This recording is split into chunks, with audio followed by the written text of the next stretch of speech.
জুলাই সনদের আইনি ভিত্তি দিতে গণভোটের দাবিতে গত সেপ্টেম্বর থেকে রাজপথে সরব জামায়াতে ইসলামী, ইসলামী আন্দোলন সহ ৮টি রাজনৈতিক দল। ৪ ধাপে সারা দেশে কর্মসূচি পালন করে জাতীয় নির্বাচনের আগে চলতি মাসেই গণভোটের দাবি জানায় তারা। দাবি আদায়ে করণীয় ঠিক করতে রাজধানীর পুরানা পল্টনে বাংলাদেশ খেলাফত মজলিসের কার্যালয়ে জরুরি সভা করে আন্দোলনরত দলগুলো।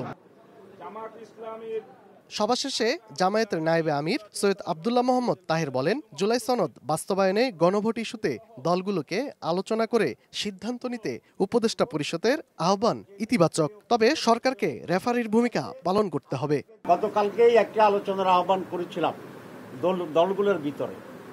আজকে উপদেষ্টা পরিষদ সেরকম একটি আহ্বানে সকল দলের কাছে জানিয়েছে। আমরা এখন দেখতে চাই মেন স্টেক হোল্ডার মৌলিকভাবে যে সমস্ত দল আছেন তারা এই আহ্বানকে কিভাবে সাড়া দেয়। যে সিদ্ধান্ত নিয়েছে সেটাকে আমরা স্বাগত জানাই, কিন্তু একটা বিষয় যোগ করতে চাই, কারণ হচ্ছে উপদেষ্টা পরিষদ যদি এটা মনে করে যে তাদের আর কোনো দায়িত্ব নাই, তারা কিছুই করবে না, দলগুলোই মিলে করবে, তাহলে এখানে একটা রেফারির অভাব হতে পারে।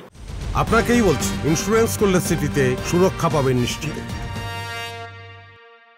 জাতীয় নির্বাচনের আগে গণভোট না হলে সনদ বাস্তবায়নে সংখ্যার কথা জানান যুগপৎ আন্দোলনের অন্য নেতারা। দাবি আদায়ে দেন নতুন কর্মসূচি। মিছিলের সময় হলো বৃহস্পতিবার ৬ নভেম্বর সকাল ১১টা, রাজধানীর পল্টন মোড়। রাজনৈতিক দল ভিন্ন ভিন্ন গণমিছিল করে পল্টনে এসে আমরা একীভূত হব। সনদটা যদি আইনি ভিত্তি না পায়, সেখানে নির্বাচনও কিন্তু বৈধতা থাকবে না এবং অন্যান্য সরকারও কিন্তু বৈধতা থাকবে না। এই জন্য আগে যদি গণভোট হয়, আইনি ভিত্তি হয়, তারপর জাতীয় নির্বাচন তার ভিত্তিতে হয়, তাহলে সেখানে কোনো প্রশ্ন থাকে না। সেখানে বিএনপি বলছে একই দিনে দাবি না মানলে আন্দোলন জোরদার করার কথা জানান ৮ দলের নেতারা। তানভীর হাসান মেঘ, সময় সংবাদ, ঢাকা।